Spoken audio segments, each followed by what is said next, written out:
नमस्कार, म मदन पौड्याल। उज्यालो रेडियो नेटवर्कको कृषि विशेष कार्यक्रम बदलिदो नेपालमा तपाईंलाई स्वागत छ।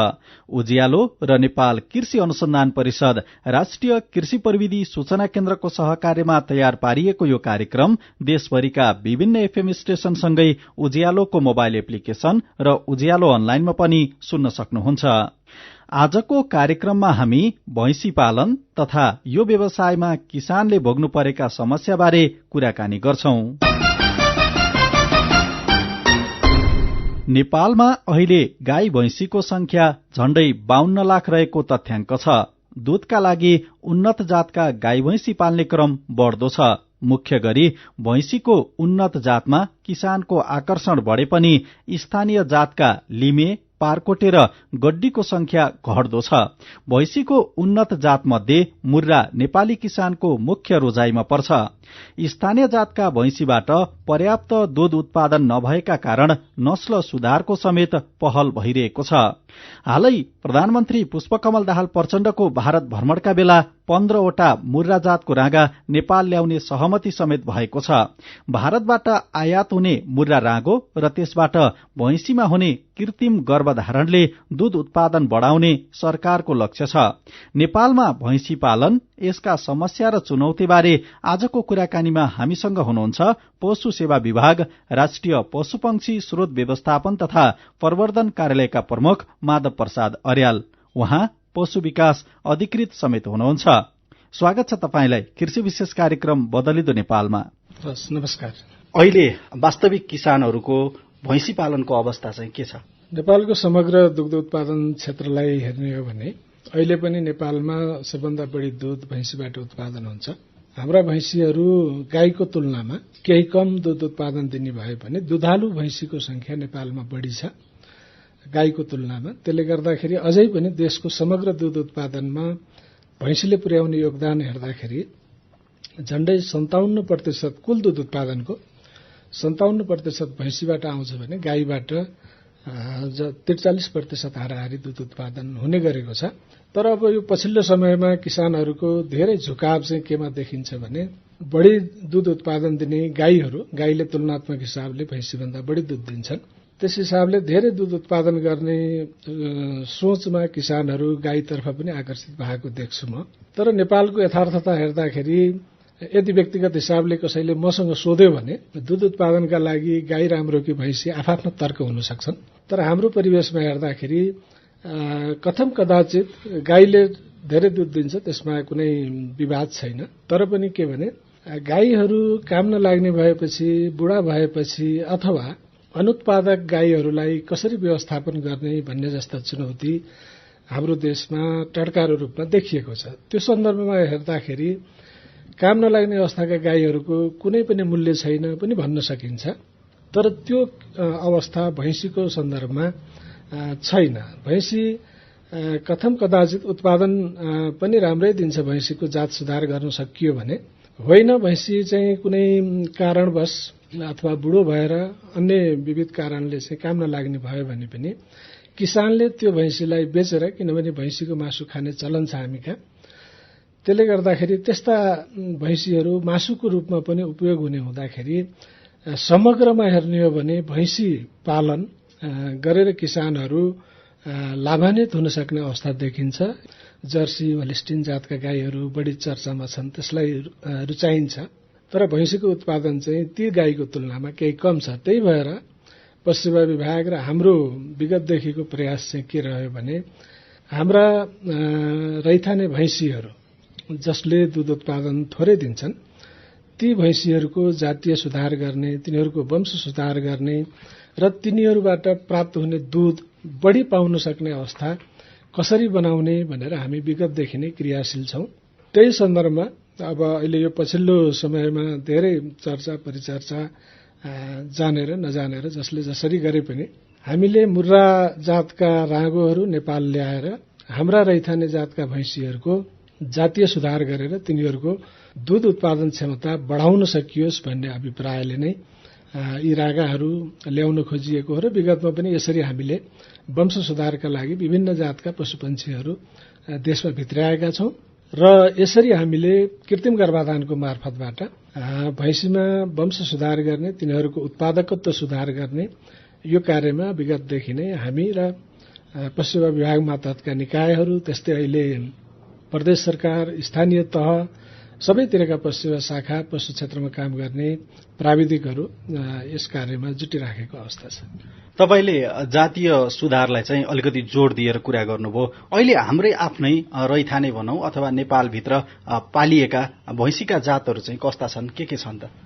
नेपालमा खास गरी 4 जातका भैँसीहरू पाल्ने गरिएको छ। हाम्रो रैथाने जात भनेर हामीले 3टा जातलाई भन्छौं।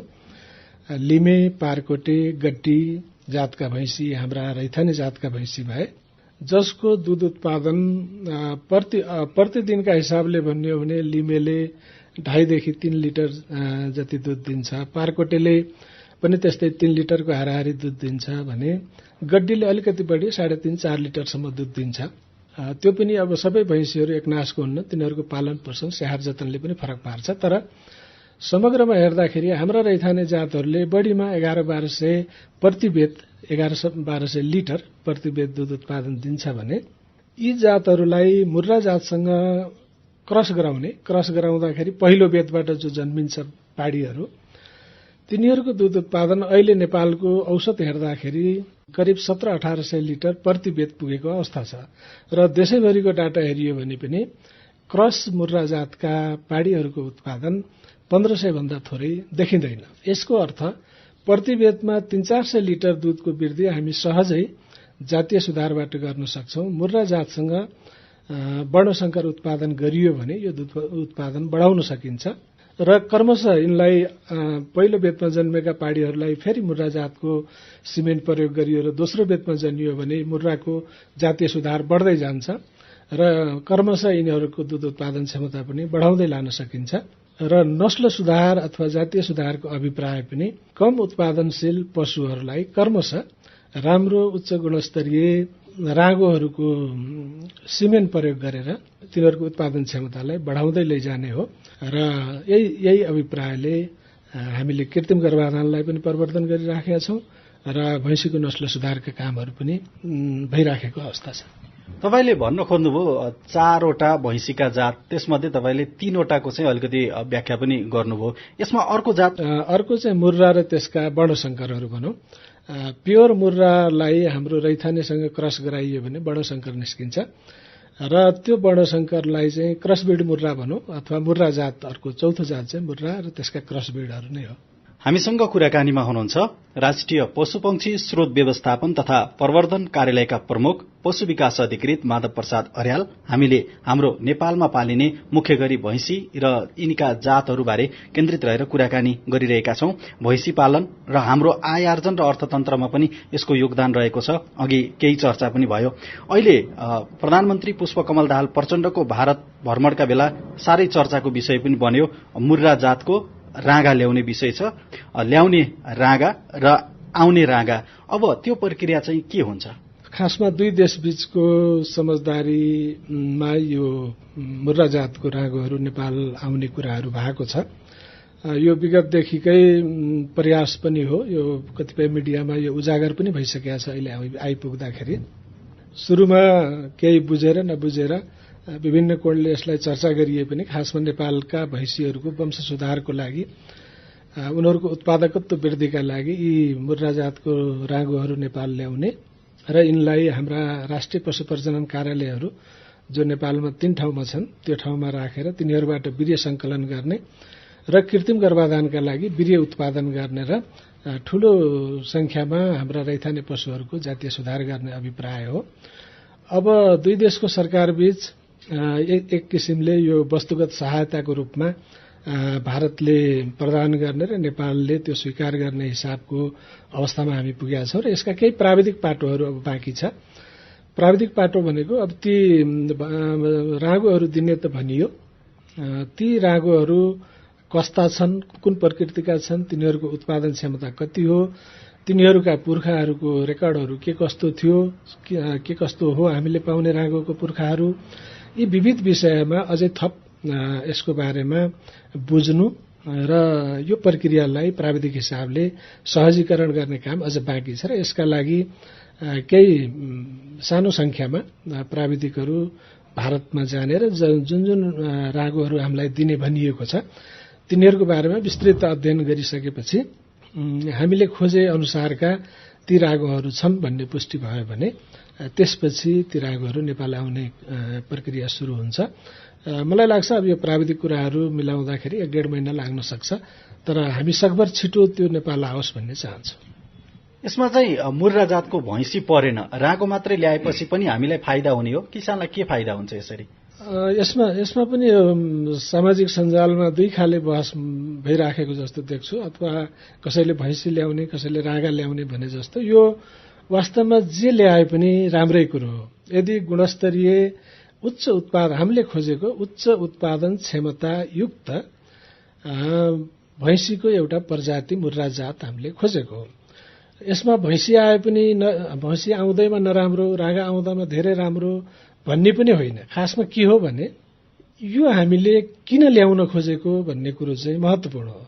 उदाहरणको लागि राम्रो गुणस्तरयुक्त भैँसी आयो भने एउटा भैँसीले उसको जीवनकालभरिमा बढीमा 7 बेत 8 बेत ब्याउन सक्छ र 7-8 बेत ब्याउनु भनेको चाहिँ त्यो सबै पाडापाडी हुर्किएछ भने पनि हामीले एउटा भैँसीबाट उसको जीवनकालमा हाम्रो सामान्य प्रजनन प्रणालीका हिसाबले कुरो गर्दाखेरि बढीमा 7-8 वटा पाडापाडी पाउन सक्छौं, जबकि एउटा साँडेबाट एक वर्षमा कम्तीमा पनि 10,000 बढीमा 20,000 डोजसम्म सिमेन उत्पादन गर्न सकिन्छ र त्यो भनेको 8 वटा पाडापाडी पाउनु र एउटा रागोले एक वर्षमा 10,000 देखि 20,000 डोजसम्म सिमेन उत्पादन हुन्छ भने कम्तीमा पनि 10,000 पाडापाडी पाउने अपेक्षा हामीले गर्न सक्छौं। त्यसकारण हाम्रो चाहना के हो भने हाम्रो ठूलो संख्यामा रहेका रैथाने जातहरू अझै पनि नेपालको कुल भैँसीको संख्या करिब 52 लाखको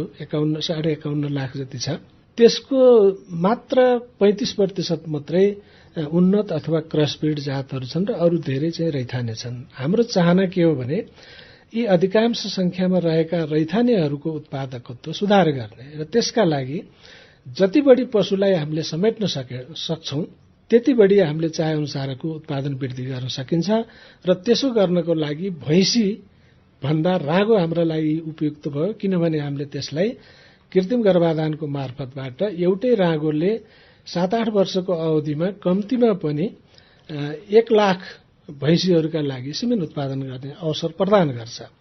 त्यस हिसाबले हामीले रागो ल्याउन खोजेको होइन भने भैँसी पनि नराम्रो हो भन्ने होइन। भैँसीबाट हामीले चाहेको अपेक्षा चाहिँ ढिलो थोरै मात्रै पूर्ति हुन्छ, जुन कुरो रागोबाट बढी हुन्छ। अहिलेकै सन्दर्भमा कुरा गर्ने हो भने विगत केही वर्षदेखि अथवा पछिल्लो दशकमा नेपालमा भैँसी पालन र पाल्ने किसानहरू युवा जनशक्तिको पलायन सँगसँगै घट्दो पनि छ।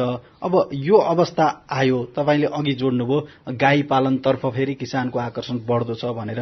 गाई पाल्ने बढ्ने, भैँसी पालनको चाहिँ संख्या घट्दै जाने, यो अवस्थालाई चाहिँ कसरी लिन सकिन्छ त? भैँसी पाल्नेको संख्या घटेकै पनि नभनौं। मेरो विचारले दूध उत्पादन व्यवसायमा व्यावसायिक हिसाबले जो कृषकहरू लाग्नु भएको छ उहाँहरूले गाई पाल्दाखेरि धेरै दूध उत्पादन हुने, त्यसकारण चाहिँ गाई पालनमा बढी संख्यामा व्यावसायिक फार्महरू देखिनुहुन्छ।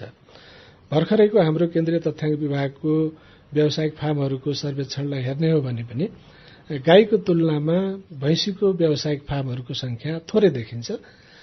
यसको अर्थ भैँसी पालनपट्टिको बेरुचि अथवा त्यसबाट पलायन नै त नभनौं, तर के भने भैँसीको उत्पादकत्व केही न्यून भएको र गाईको त्यो उत्पादकत्व बढी देखेर कृषकहरू त्यतापट्टि गएको हुन सक्नुहुन्छ। तर अर्को एउटा पाटो पनि के छ भने हाम्रो सन्दर्भमा व्यावसायिक किसानहरूले जे दूध उत्पादन गर्नुहुन्छ त्यो दूध बिक्री गर्ने आधार भनेको फेरि त्यसमा भएको फ्याट, त्यसमा भएको एसएनएफ को प्रतिशतको आधारमा दूधको मूल्य पाइन्छ। त्यसरी हेर्दा गाईको भन्दा झण्डै डबल जसो भैँसीको दूधमा फ्याटको प्रतिशत हुन्छ। तुलनात्मक हिसाबले थोरै दूध दिए पनि भैँसीको दूधको मूल्य बेच्दाखेरि बढी पर्छ, त्यसमा बढी फ्याट हुन्छ, बढी एसएनएफ हुन्छ र भैँसी पाल्नु घाटा किन पनि होइन भने हामीले दुधकै लागि पाल्ने हो भने पनि गाईको तुलनामा भैँसीको दुधको मूल्य बढी पर्छ। भैँसी अलिकति बढी रोगहरू सहन सक्ने क्षमता भएको पनि हुन्छ। त्यसमाथि अर्को महत्त्वपूर्ण पाटो के भने यो पशुहरू काम नलाग्ने भयो भने पनि त्यसको व्यवस्थापन सहज हुन्छ भैँसीमा। त्यसकारण किसानहरू पलायन भएको भन्ने कुरा होइन, तर व्यावसायिक फार्महरूको उपस्थिति देशभित्र हेर्दाखेरि निश्चय पनि गाई पाल्ने व्यावसायिक फार्महरू बढी देखिन्छ। अहिले तपाईँ उज्यालो रेडियो नेटवर्क र नेपाल कृषि अनुसन्धान परिषद राष्ट्रिय कृषि प्रविधि सूचना केन्द्रको सहकार्यमा तयार पारिएको कृषि विशेष कार्यक्रम बदलिदो नेपाल सुनिरहनु भएको छ। भैँसी पालन तथा यो व्यवसायमा किसानले भोग्नु परेका समस्याबारे थप कुराकानी बाँकी नै छ। उज्यालो सुन्दै गर्नुहोला।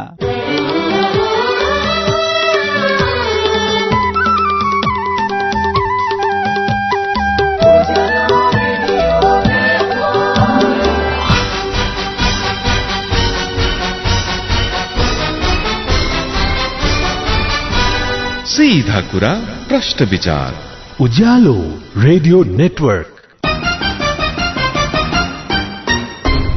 अहिले तपाईँ उज्यालो रेडियो नेटवर्कबाट प्रसारण भइरहेको कृषि विशेष कार्यक्रम बदलिदो नेपाल सुनिरहनु भएको छ।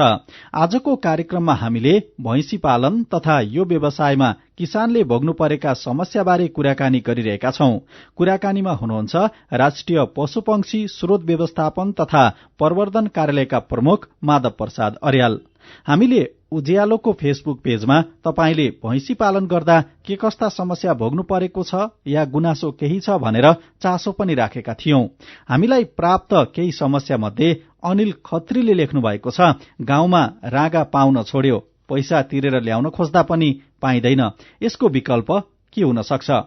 अर्यालज्यू, यसको विकल्प के हुन सक्छ त? अनिलजी, अब कुन ठाउँको कहाँको हुनुहुन्छ मैले ठ्याक्कै भन्न त सकिनँ, तर अहिले चाहिँ यसका विकल्पहरू एक दुईटा म उहाँलाई सुझाव दिन चाहन्छु। पहिलो कुरो त जुन ठाउँमा कृत्रिम गर्भाधानको सेवा पुगेको छ त्यस्तो पहुँचमा यदि उहाँ हुनुहुन्छ भने रागो नपाए पनि कृत्रिम गर्भाधानको मार्फतबाट पशुहरूलाई गर्भिणी बनाउन सकिन्छ।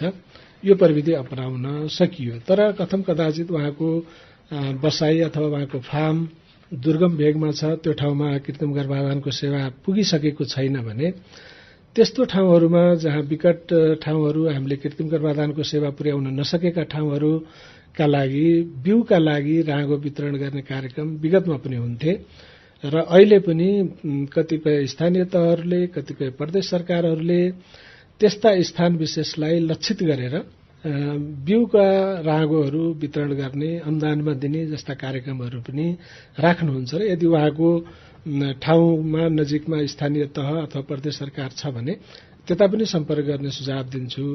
र अर्को विकल्प यदि खरिद नै गर्न चाहेको हो भने अहिले हामीसँग सरकारी तहका दुईटा सरकारी फार्महरू छ। एउटा राष्ट्रिय पशु प्रजनन कार्यालय पोखरा छ, जहाँ मुर्रा जातको भैँसीहरूको न्युक्लियस हर्ड पनि छ हामीसँग। त्यहाँबाट पनि रागोहरू केही वितरण गर्ने गरिएको छ, सरकारी दर रेटमा खरिद गर्न सकिन्छ। त्यस्तै पूर्वतिर हो भने यो नेपाल कृषि अनुसन्धान परिषद अन्तर्गतको राष्ट्रिय भैँसी अनुसन्धान कार्यक्रम भनेर तरहरा इटहरीमा छ, त्यहाँ पनि भैँसीको न्युक्लियस हर्डहरू छ र त्यहाँबाट पनि ब्याडका बिउका रागोहरू बिक्री वितरण गरिन्छ। र अब रह्यो के भने आफूले चाहेकै बेलामा चाहेकै संख्यामा रागो साँडे पाइन्छ कि पाइन्न भन्ने खाले एक किसिमको समस्या छ, किनभने हामीसँग यो स्रोत केन्द्रहरू थोरै भए, जम्मा दुईटा छ नेपालमा सरकारी तहका। त्यसकारण कहिलेकाहीँ केही समय पर्खिनु पर्ने हुनसक्छ। यदि उहाँले खरिद गरेर यी फार्महरूबाट, सरकारी फार्मबाट रागो खरिद गर्न चाहेको हो भने त्यहाँ चाहिँ आफ्नो माग टिपोट गराइदिने अथवा निवेदन पठाइदिने र कतिपय अवस्थामा त तुरन्तै पनि पाउन सकिन्छ, होइन पर्खिनु पर्यो भने पनि पक्कै पाइन्छ ढिलो चाँडो। एउटा उपाय यो भयो। अर्को चाहिँ कतिपय कार्यक्रमहरूले पनि त्यस्ता वितरणका कार्यक्रमहरू स्थानीय तह र प्रदेशले गर्ने भए हुँदा उहाँको नजिकको पशु सेवा शाखाहरूमा सम्पर्क गरेर त्यस्ता कार्यक्रमहरू छ छैन, प्राप्त हुन सक्छ सक्दैन, त्यसबारेमा पनि बुझ्नका लागि म अनुरोध गर्छु। अनिल खत्रीजीले भने जस्तै केबी छेत्रीको गुनासो फेरि के छ भने कृत्रिम गर्भाधारण गराउँदा गाईमा सफल भए पनि भैँसीमा सफल नभएको मेरो भोगाई छ। कारण के होला? प्राविधिकको कमजोरी हो या भैँसीमा चाहिँ कम सफलता छ त? यो कारणले पनि किसानमा चाहिँ आकर्षण कम हो कि अथवा समस्या हो कि? हो, यो वास्तवमा हाम्रो देशकै अवस्था हेरियो भने कृत्रिम गर्भाधारणलाई हामीले 2018 सालदेखि अगाडि बढाइरहेछौँ। अहिलेसम्म आइपुग्दाखेरि यसमा प्राविधिकहरूको दक्षतामा धेरै सुधार भइसकेका छ। उहाँहरूलाई बेला बखत तालिम, रिफ्रेसर तालिम जस्ता माध्यमबाट उहाँहरूको क्षमता विकास गर्ने काम पनि सँगसँगै भइरहेछ र वर्षौंदेखि काम गर्दै जाँदाखेरि उहाँहरूले दक्षता पनि बढाउँदै लानु भएको छ। तर समग्रमा हेर्दाखेरि नेपालमा गाईमा करिब 56-58% सफलता देखिन्छ भने भैँसीमा 48-50 को हाराहारी कृत्रिम गर्भाधानको सफलता दर छ। त्यसको अर्थ के हो भने देशभरिकै अवस्था हेर्दा पनि गाईको तुलनामा भैँसीको कृत्रिम गर्भाधान दर अझै पनि थोरै छ। र यसो हुनुको एक दुईटा कारण, केही प्राविधिकका पनि समस्या हुन सक्छन् ठाउँ विशेषमा। तर के भने भैँसी स्वभावैले कस्तो पर्यो भने यसको यो पशु कतिखेर यसले रागो खोजेको अथवा हिटमा आएको भन्ने कुरो छुट्याउन अलिकति कठिन छ भैँसीमा। भैँसी जति सजिलै गाईको उसले चाहिँ साँडे खोजेको भन्ने कुरो कृषकहरूले थाहा पाउनुहुन्छ, त्यति सजिलै भैँसीमा कतिपय भैँसीहरू स्वभावले चुपचाप लाग्ने, त्यस्तो लक्षण नदेखाउने, नकराउने भनौँ। कृषकहरूले भैँसी करायो भने रागो खोज्यो भन्ने खाले आम बुझाइ पनि छ। कतिपय अवस्थामा उनीहरूले त्यस्तो लक्षण देखाइदिँदैन। तर अलि गहिरिएर उनीहरूका अन्य गतिविधिहरू हेरियो, ऊ कसरी बसेको छ, उसको खानपिन आहार विहार कस्तो छ, अथवा उसको सुतहरूको अवस्था के कस्तो छ, त्यहाँबाट त्यो निस्कने कसमलहरूको स्थिति के छ भन्ने कुरा अलिक गहिरिएर ध्यान दियो भने अनि हिटमा आएको नआएको छुट्याउन सकिन्छ। त्यसकारण धेरै जसो अवस्थामा कृषकहरूले त्यो हिटमा आएको कुरो समयमै पत्ता नपाउने र ढिलो गरी प्राविधिकहरू बोलाइने, समयमा कृत्रिम गर्भाधान हुन नसक्ने जस्ता केही प्राविधिक र व्यावहारिक कुराहरू पनि जोडिएको हुँदाखेरि भैँसीमा अलिकति कृत्रिम गर्भाधानको दर थोरै छ। तर पनि यसलाई बढाउँदै लानेमा सबै प्राविधिकहरू अब उहाँहरूको दक्षता विज्ञता बढाउनेदेखि लिएर यो चेतना फैलाउनेमा पनि हामी अग्रसर नै छौँ। बिस्तारै यसमा सुधार पनि होला। भनेको त्यस्ता सरकारी कार्यक्रमहरू छन् जुन किसानसम्म पुग्दाखेरि भैँसीको चाहिँ समस्या समाधान हुन सकोस्। यो यसबारेमा त विगतदेखि नै यो समस्या धेरै पहिलेदेखि भैँसीको कृत्रिम गर्भाधान दर थोरै भयो, यसलाई बढाउनु पर्छ र यसमा एउटा मुख्य भनेको भैँसीको समयमा ऊ चाहिँ हिटमा आए नआएको पत्ता नलाग्ने चाहिँ एउटा मुख्य कारण देखिएको हुँदा यसमा विगतदेखि पनि पहल भएको छ। प्राविधिकहरू लगायत कृषकहरूलाई पनि यसबारेमा सचेत तुल्याउने कोसिस भएको छ र यसलाई अझ बढाउनुपर्छ। कृषकहरूले भैँसी नकराउँदैमा रागो नखोजेको भन्नु भएन, अन्य उसका गतिविधिहरू पनि ख्याल गरियो भने यसमा पक्कै सुधार गर्न सकिन्छ। मैले अर्को गुनासो समेट्न खोजेँ। नवीन जोशी घोरासैनी कैलालीबाट हुनुहुन्छ। दाना एकदमै महँगो भयो, घाँस लगाउने जमिन छैन, दुधको मूल्य र पानीको मूल्य बराबर जस्तै हुन थाल्यो, भैँसी कसरी पाल्नु? उहाँले भन्न खोज्नुभयो किसानले आमदानी गर्न सक्ने गरी भैँसी कसरी पाल्ने त? केही उदाहरणहरू छन् सरल सहज? उत्पादन लागत कम गर्ने, दानामाथिको निर्भरता कम गर्दै लगियो भने व्यवसायबाट फाइदा उठाउन सकिन्छ, नाफा कमाउन सकिन्छ भनेर हामीले भन्दै आएका छौँ। तर समस्या कस्तो देखिन्छ भने उहाँ कृषकले पनि भन्नुभयो घाँस लगाउने जमिन छैन भनिसकेपछि हामीले घाँसमा आधारित पशुपालन गरौँ, त्यसो गरियो भने हाम्रो दानामाथिको निर्भरता कम गर्दै लान सकिन्छ। होइन भने नेपालमा परिस्थिति के छ भने पशुपन्छीका दानाहरू, त्यसका लागि चाहिने कच्चा पदार्थहरू सम्पूर्ण हामीले विदेशबाट धेरै जसो भनौँ, मुख्य रूपमा मकै, भटमास लगायत पिनाहरू धेरै जसो विदेशबाट आयात गर्छौँ। त्यसैमा आधारित भएर दाना तयार गर्छौँ। विदेशबाट ल्याइएका कच्चा पदार्थमा आधारित भएर बनेका दानाहरूको मूल्य बढी हुन्छ। किसानहरूले त्यही दानामा मात्रै आश्रित भएर अनि पराल छ्वालीका भरमा पशुपालन गर्दाखेरि उत्पादन लागत बढी हुन्छ, किनभने हाम्रो निर्भरता दानापट्टि, चोकरपट्टि बढी हुन्छ। यसलाई हामीले घाँसमा आधारित गर्न सक्नुपर्छ। त्यसो गरियो भने उत्पादन लागत कम गर्न सकिन्छ भन्ने मुख्य कुरो त यही नै हो। अर्को कुरो, अब घाँस लगाउने जमिन छैन भने कसरी पशुपालन गर्ने भन्नेमा अब विकल्पहरू नभएको होइन, विकल्पहरू छन्। जस्तो आजकल खरिद गर्न पाइने हे साइलेजहरू खरिद गरेर पनि खुवाउन सकिन्छ। त्यस्तै टिएमआर लगायतका प्रविधिहरू पनि छन्। तर मैले अघि पनि भने यी सबै भनेको के भने यी उद्योगमा आधारित उत्पादन भए यसमा व्यवसायीहरूले आफ्नो मुनाफा जोडेर कृषकलाई दिनुहुन्छ। त्यसो गर्दाखेरि अपेक्षा गरे अनुरूप सस्तो यी दाना अथवा हे आफैले उत्पादन नगर्ने हो भने महँगो पर्छ।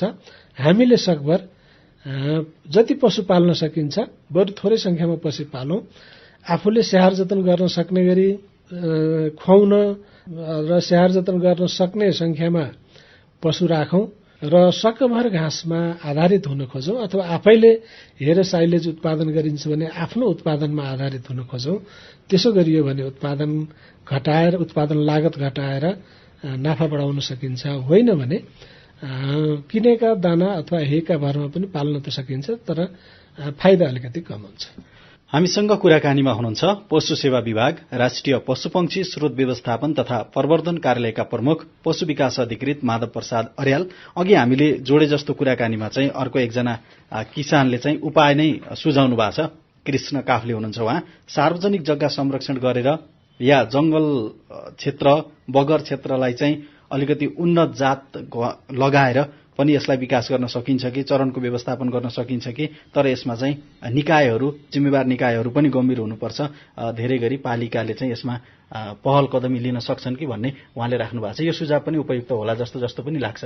यो एकदमै ठिक हो। मैले अघि एकजना व्यक्तिगत किसानको सन्दर्भमा भन्दाखेरि ती विकल्पहरू सुझाएँ, तर हामीले जे भन्यौं घाँसमा आधारित पशुपालन गर्नको लागि ठिक छ, किसानहरूसँग आफ्नै जमिन छैन भने अब त्यो घाँस खेती गर्नका लागि सामुदायिक अथवा खेती नगरिएका जग्गाहरू, सामुदायिक वनभित्र घाँस लगाउने, बाटोको छेउमा घाँस लगाउने, डिल कान्लामा घाँस लगाउने लगायतका यी कुराहरूमा विगतमा पनि हामीले जोड दिँदै आएको पक्ष हो र यसमा स्थानीय तहले यसमा सहजीकरण गर्ने हो भने त्यस्ता जग्गा उपलब्ध हुन सक्ने सम्भावना छ भने ती जग्गाहरूमा घाँस खेतीलाई बढावा दिनुपर्छ।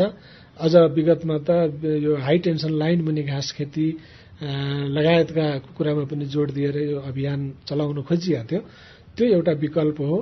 मुख्य कुरो चाहिँ के भने आफ्नो जग्गा होस् वा कहीँबाट लिजमा अथवा सामुदायिक वन जंगल क्षेत्रभित्र कहीँ कतै जग्गा उपलब्ध हुन्छ भने त्यसमा घाँस लगाउने, पोसिला उन्नत जातका घाँस लगाउने र त्यो घाँसमा आधारित भएर पशुपालन गर्ने यो विकल्प हामीले सुझाउँदै पनि आएका हौं र यसलाई प्रवर्धन गर्नु पनि पर्छ। अर्का एकजना किसानले लेख्नु भएको छ, छविनाथ योगी, कृषकलाई चाहिँ आवश्यक परेको बेला सरकारी निकायबाट चाहिँ सहयोग मिल्न नै सक्दैन, यो चाहिँ मुख्य समस्या हो भन्नुभएको छ उहाँले। यो धेरै कृषकहरूको गुनासो। वास्तवमा हामी काठमाडौँ केन्द्रित भएर बसेका कार्यालय भए पनि हामीले पनि धेरै गुनासो किसानबाट सुन्छौं। अब यो सहज होस्, कृषकहरूले सकभर सजिलो गरी सेवा पाइदिए हुन्थ्यो भन्ने चाहना हाम्रो हो र त्यसैका लागि अहिलेको संघीयताको एउटा मर्म चाहिँ के हो भने सकभर किसानको घर दैलोमा सेवा पुगोस् भन्ने पनि हो। त्यसैले 753 वटै स्थानीय तहहरूमा पशु सेवा शाखाहरू छ।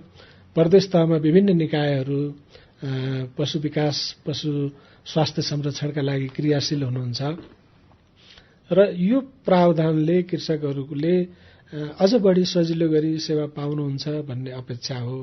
अहिलेको सन्दर्भमा देखिएको एउटा कमी अथवा ग्याप चाहिँ के देखिन्छ भने हामीले पशु सेवा शाखाहरू स्थानीय तहसम्म त लग्यौं, तर अहिले जनशक्तिको कमी देखिएको छ र खास गरी दक्ष जनशक्तिको कमी। स्थानीय तहमा भएका व्यवसायिक कृषकहरूले त्यहाँ भएका प्राविधिकहरू आफूले खोजे अनुकूल नपाउने अथवा आफूले जुन तहको प्राविधिक सेवा टेवा खोजेको त्यस्ता प्राविधिकहरू भइदिएनन् भन्ने खाले गुनासो वास्तवमा देखिएको छ। यो त एउटा जनशक्तिको कमीको एउटा पाटो भयो भने अहिले पछिल्लो समयमा यही कुरालाई विचार गरेर विगत वर्ष पनि एक गाउँपालिका एक भेटनरी डाक्टरको अवधारणामा सकभर गाउँपालिका तहमा दक्ष जनशक्ति कम्तीमा भेटनरी ग्रेजुएटहरू पुगुन् र उनीहरू मार्फत सेवाको प्रवाह चाहिँ सहज र प्रभावकारी होस् भनेर त्यो कोसिस पनि गरियो। विगत यो अहिले चालु वर्षमा पनि त्यो कार्यक्रम थियो, आउने वर्षमा पनि छ। तर त्यो पनि पर्याप्त छैन। अब हाम्रा प्राविधिकहरूको दक्षता विकास पनि गर्नुपर्छ। जो स्थानीय तहमा रहेर काम गर्नुहुन्छ उहाँहरूको दक्षता वृद्धिका लागि यो संरचनागत परिवर्तनले पनि अलिकति हामी छिन्नभिन्न जस्तो भएको छौँ। अब प्रदेश तहका तालिम केन्द्रहरूले आफ्नो कार्यक्रममै राखेर स्थानीय तहको क्षमता वृद्धिका कार्यक्रमहरू अगाडि बढाउनुपर्छ। होइन भने ती प्राविधिकहरूलाई हेरिदिने कोही पनि भएन, उनीहरूलाई सिकाइदिने पनि कोही भएन। यो पाटोलाई पनि अब हामीले सम्बोधन गर्न जरुरी छ। संघीय तहका तालिम केन्द्रहरू, प्रदेश तहका तालिम केन्द्रहरूले स्थानीय तहका प्राविधिकहरूको क्षमता विकासका कार्यक्रम व्यापक रूपमा लानुपर्छ। उनीहरूलाई दक्ष बनाउने अभियान चाहिँ अगाडि बढाउनुपर्छ। त्यसो भयो भने धेरै हदसम्म किसानहरूको अहिलेको गुनासो सम्बोधन हुन सक्छ। तपाईले अघि जोड्नु भएको थियो तुलनात्मक रूपमा गाईमा भन्दा भैँसीमा रोग अलि कम हुन्छ, उनीहरू रोग सहन पनि सक्छन् भनेर। अहिले गाई गोरुमा लम्पी स्किन रोग महामारीका रूपमा छ, त्यसको जोखिम भैँसीमा कतिको छ कि छैन? यो लम्पी स्किन रोग अथवा भनौँ पशुको शरीरमा गिर्खा आउने खाले रोग चाहिँ अहिले व्यापक रूपमा हाम्रो वरिपरिका छिमेकी देशमा पनि नेपालमा पनि यो व्यापकै भएर गएको छ र लगभग अब सबै जिल्लामा यो रोग देखिएको भन्ने अवस्था हुन थालेको छ। मैले अघि भैँसीहरू तुलनात्मक हिसाबले गाईहरू हामीले खास गरी विदेशी नस्लका गाईहरू जो लिएर आएका छौँ तिनीहरूको सन्दर्भमा भनेका थिए। स्थानीय नस्लका गाईहरू अझै पनि रोग प्रतिरोधी क्षमता बढी हुन्छ, तर जर्सी होलिस्टिन गाईको तुलनामा भैँसीहरू, किनभने भैँसीमा हामीले धेरै जसो विदेशी नस्ल भन्दा पनि तिनको क्रसब्रिड उत्पादनमा जोड दिएका छौँ र त्यसमा केही रैथानेका गुण पनि हुन्छ, केही विकासका गुण पनि हुन्छ। त्यसले गर्दा तुलनात्मक हिसाबले यिनीहरू रोग सहन सक्ने क्षमताका हुन्छन्। तर यसको अर्थ यिनलाई रोगै लाग्दैन भन्ने चाहिँ होइन। र यो लम्पी स्किन रोग जो अहिले महामारीको रूपमा देखिएको छ यसबाट भैँसीहरू पनि प्रभावित हुन्छन् र भैँसीहरू थुप्रै प्रभावित भएका पनि छन्। यसतर्फ कृषकहरू सजग हुनुपर्छ। भैँसीलाई गाईलाई दुवै खाले प्रजातिलाई यो रोगले असर गर्ने हो र यसको मुख्य नोक्सानी चाहिँ के हो भने यो रोगकै कारण धेरै पशु मरि त हाल्दैन। साना पशुहरूमा अलि बढी मृत्यु हुन्छ, ठूला पशुहरूमा त्यति धेरै मृत्यु छैन। तर पनि यसले उत्पादनमा धेरै फरक पार्छ। दूध उत्पादन 60-70% अब त्यो रोगको तीक्ष्णता हेरेर कतिको त्यो रोगको प्रकोप कस्तो छ त्यसले पनि फरक हुन्छ। तर यसले उत्पादनमा तात्विक फरक पार्छ। त्यसो हुँदाखेरि यो रोगबाट सजग हुनुपर्छ। रोग यदि बथानमा देखिएको छ भने त्यो बिरामी पशुहरूलाई अन्य बथानका पशुसँग नमिसाउने, अलगै राख्ने, त्यसका लागि प्राविधिकको सल्लाह लिएर उपचार गर्ने र निरोगी पशुहरूलाई खोप लगाउनुपर्छ। अहिले नेपालमा यो खोप नबने पनि यो रोगको व्यापकता बढेपछि पशुसेवा विभागले यो खोप आयात गरेर बिक्री वितरण गर्नमा सहजीकरण गरेको छ, त्यो अनुमति दिएको छ। त्यसले गर्दाखेरि बजारमा यो खोपको उपलब्धता छ। तर अहिले अलिकति महँगो जस्तो देखिएको छ। यो विदेशबाट आउने भएको हुँदा अलिकति महँगो जस्तो छ यो खोप। तर पनि कतिपय प्रदेशहरूले, स्थानीय सरकारहरूले पनि यो खोपमा अलिकति केही अनुदान जस्ता कुराहरू आफैले खोप ल्याएर भ्याक्सिनेसन गर्ने अभियानमा पनि हुनुहुन्छ। जे जस्तो परिस्थिति छ कृषकले आफैले किनेर भए पनि यो खोप लगाउनु उपयुक्त हुन्छ। अन्यथा यो रोग व्यापक रूपमा फैलिएको सन्दर्भमा भैँसीहरू पनि यसबाट प्रभावित भएर किसानले नोक्सानी बेहोर्नुपर्ने हुन सक्छ। उहाँ हुनुहुन्थ्यो पशु सेवा विभाग राष्ट्रिय पशुपक्षी स्रोत व्यवस्थापन तथा प्रवर्धन कार्यालयका प्रमुख पशु विकास अधिकृत माधव प्रसाद अर्याल। हामी कार्यक्रमको अन्त्यमा आइपुगेका छौं। कृषि र पशु सम्बन्धी समस्या तथा कुनै जिज्ञासा भएमा तपाईले नार्कको पैसा नलाग्ने फोन नम्बर 1135 मा हरेक सोमबार दिउँसो 2 बजेदेखि 4 बजेसम्म फोन पनि गर्न सक्नुहुन्छ। उज्यालो रेडियो नेटवर्क र नेपाल कृषि अनुसन्धान परिषद राष्ट्रिय कृषि प्रविधि सूचना केन्द्रको सहकार्यमा तयार पारिएको आजको कृषि विशेष कार्यक्रम बदलिदो नेपालबाट प्राविधिक साथी संघर्ष विष्टसँगै म मदन पौड्याल पनि बिदा हुन्छु। नमस्कार।